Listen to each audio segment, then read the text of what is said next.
Hello everyone, we are here in another series of Outside the Classroom. Today with me is Olivia, like the last time. Hi Olivia. Hi guys. This time is a bit different. We are not in the school anymore, in the college anymore. We are doing it throughout Zoom, just like everything else, classes, meetings, everything else that we had this period of time since March has been through Zoom. So it's the first time that we do this as well. So we really hope you like it. So today with us, we have a very nice lecturer. She's liked by a lot of students. And let's see if you can guess who that lecturer is. Comment down below if you have any idea. I'll give you a little hint. That lecturer teaches statistics in our college. So let's see if you can find who it is. Let us know. Okay. Now that you guessed something, or maybe you didn't, we'll see the comments down below. We are very happy to introduce you and to have with us today Dr. Emma Perri. Hi. Thanks for having me. Welcome. How have you been? Yeah, good. How about you girls? Good. Trying to adapt with the old situation, but good. We're getting there. Yeah, we're getting there. We hopefully don't need to adapt anymore. Let's hope that the normal life will get back. It looks normal, at least for a couple of weeks now. You have the feelings that it's getting back to normal, but let's see. It's definitely feeling a lot more normal now. Yeah. So, Dr. Emma, we know that students really like you and really enjoy being in your class. But for those students that haven't been in your class yet or haven't had the opportunity to meet you yet, do you want to give us a little bit of presentation, what you do in our school, what you teach, and the overall experience that you have in there? Sure. I started at CIC maybe a year and a half ago, a little bit longer. And I actually started off as the executive academic officer.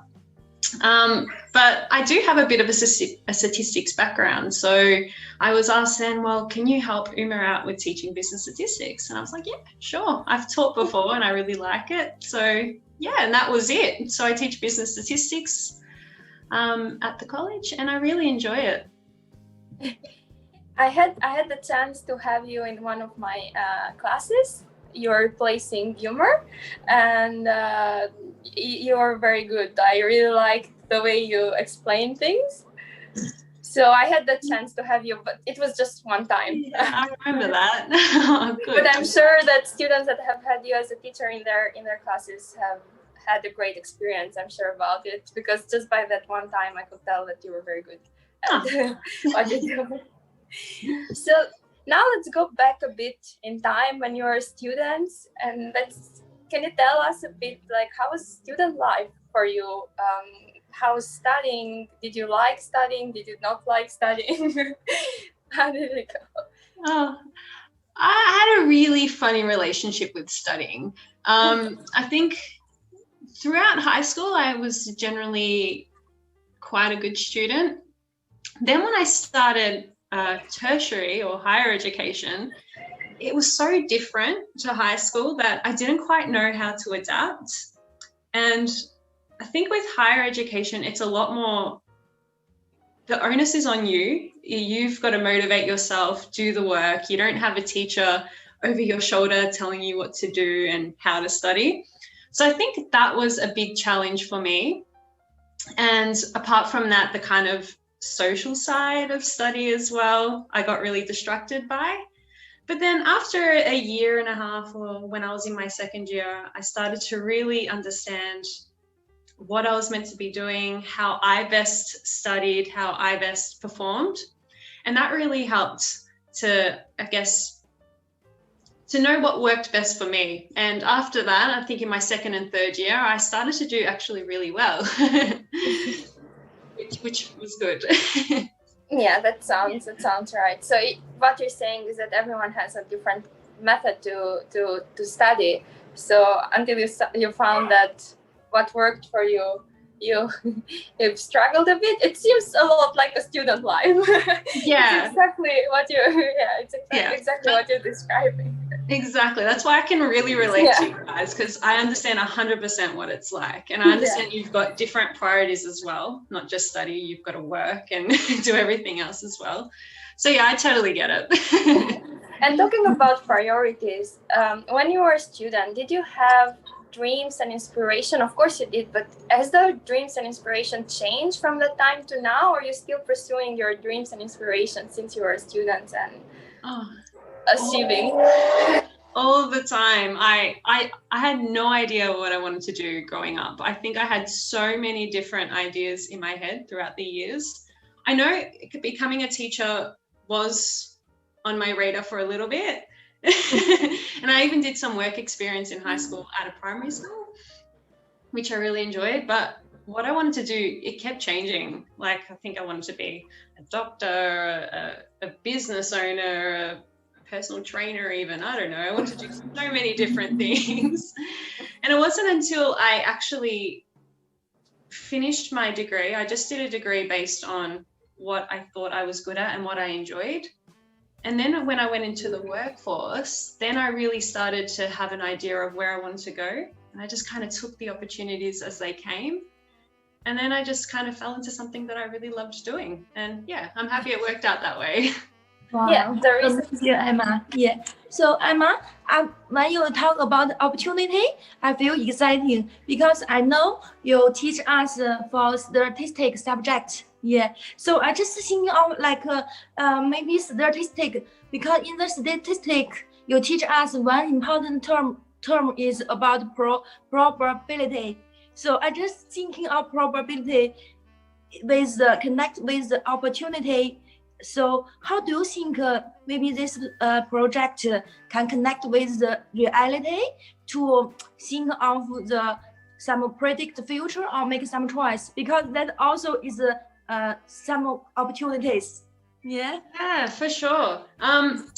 If you've ever been in my statistics class, you'll know how, I guess how highly I think of statistics and how important I think it is. Yeah. So I really think that collecting data, doing statistics on that, and then based on that statistics, being able to make important decisions, get important information from that, I think it's really important. So in terms of probability, predicting the future is what you asked. Yes. I think statistics plays a really big part in that. I think it does, but as always, it is always just a probability. If it's not 100%, it doesn't mean it's 100% going to happen. Yes, that's about like assumption, deduction, or maybe some conclusion as you teach us. Yeah, but just because this a little bit connects with life, I feel interested in this subject. Sometimes if I face some difficult in the life, I just analyze by this subject, like how many percentage probability for me I can get this choice, or maybe this choice I just leave it. That's it. Yeah. Yeah, that's a really good thing to take away from that. Yeah. Cool. Thank you. Yeah, and as we're talking about you teaching statistics in our college, as we know, our college is an international college. We have a lot of international staff and 100% of international students. So how it is working with the staff and the students that are not from Australia, is it, do you face any challenges, and what's the best part about it? I absolutely love it. I love it. I love being around all different cultures, all different backgrounds. I think it's amazing. I get to learn from not only my colleagues, but my students as well. So I'm learning from you guys as much as you guys are learning from me. I think the advantages definitely outweigh the challenges. I think if I had to pick out a challenge, it would be that a lot of international students haven't, I guess, experienced the way of teaching in Australia. So, every country has different teaching styles. Yeah. So I guess it's just that kind of overcoming for them, the teaching styles to the Australian way of teaching style, if that makes sense. But it's so much more rewarding. when you see a student do well, it's just so much more rewarding. Yeah, I'm sure we all feel the same because we all are from different countries in there, so we all are learning a lot from each other. Exactly. From different culture and different way we have to approach others to speak and to talk about. It's a good conversation to have with people. As you mentioned, challenging and adapting with the teaching style, I wanted to ask you how difficult it was for you to adapt in online teaching towards Zoom. Great question. It was tough. I mean, you do something for so long in one way and then you have to all of a sudden adapt to a different way. It's difficult. I think online learning, again, it has its advantages and disadvantages. I think you guys can agree one advantage would be that it's super convenient.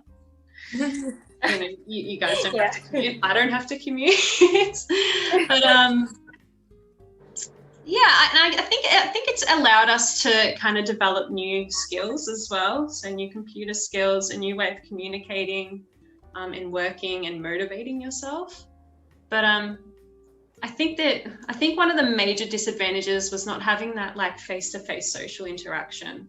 I'm really big into social connection, and not having that face-to-face, that was really hard because I really like, chatting to my students, getting to know them, and it's just a little bit harder over a computer screen. Yeah, that's true. I read somewhere that studying and teaching online feels such a choice when instead it's not. Like, in fact, it's not. It feels like, because we are very comfortable and we can do it from the comfortable of our own house. So it feels very, very much like a choice, not like you have to go to the class or. Exactly. Yeah. I think Olivia has some question for you now. I just I feel the online study also is quite hard, both advantage and disadvantage. But the big problem to me, I think, is manage time.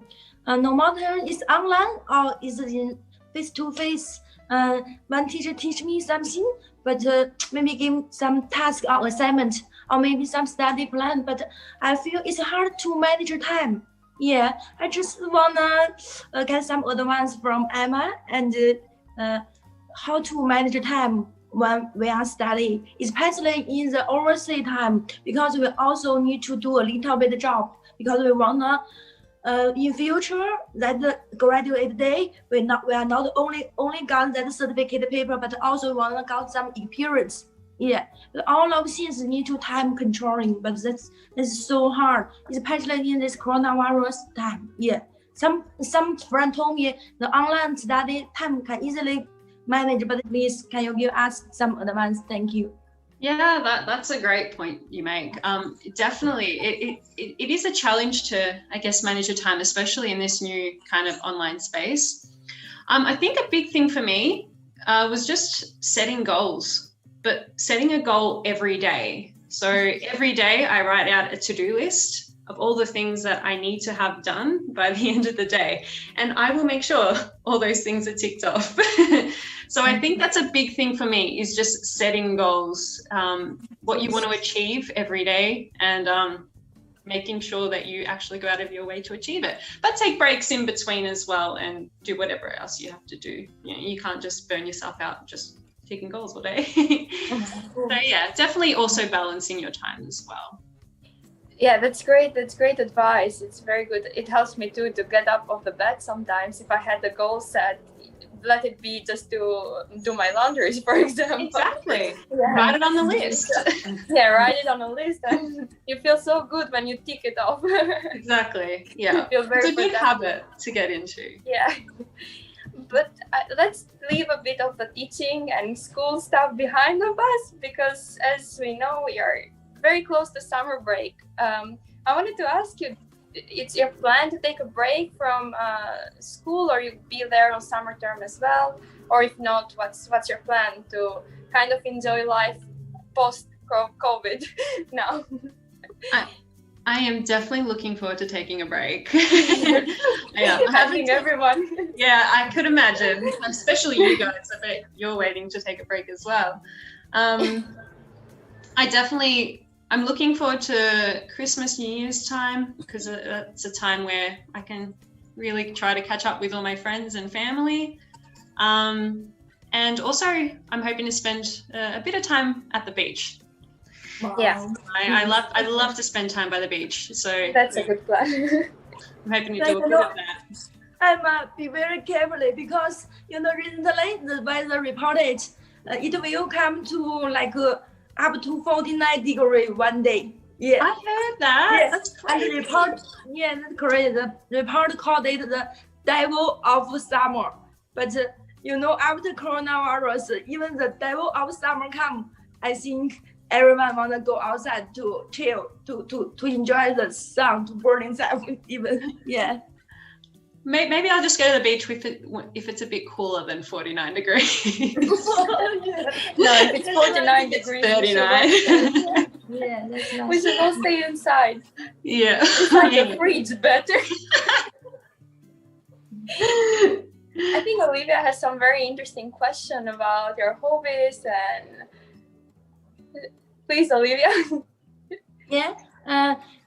Because I think we ask many about the question like this. Maybe we just find a little bit lightly question for you, Emma. And also, after the coronavirus gone and everything getting better, and because I just thinking that I was driving car on the way, and I was thinking, what's my zero? Because I heard some like video side, what's your zero in your life? And the celebration, the Melbourne, welcome to the almost a few weeks zero coronavirus. Yeah, it's a very big win. Yeah. So I just want to ask and curious because my friend, they know today we interview you and they ask Emma lecturer how she is zero appearance. I said okay because we also entreating your that appearance like zero. What's your zero? Anyone, please? Yeah. What's my zero? For example, my zero. I got exam zero fail. I think what Olivia is trying to say is what's something that you haven't done before, and it's like Zero. it's like zero on your life because you haven't had an experience like that. Let it be a hobby or something else. That you're gonna be a first when you try it. It's gonna be your first time when you try it out. Like my zero is exam is zero fail. Yeah. Okay. To never fail. To never fail. Yeah. Basically, Olivia is trying to have to play a bit of never have I ever. I think in this in this part of interview. Okay. What's something that's on my bucket list that I've never done before? There are a few countries that I'd love to visit. Apart from that,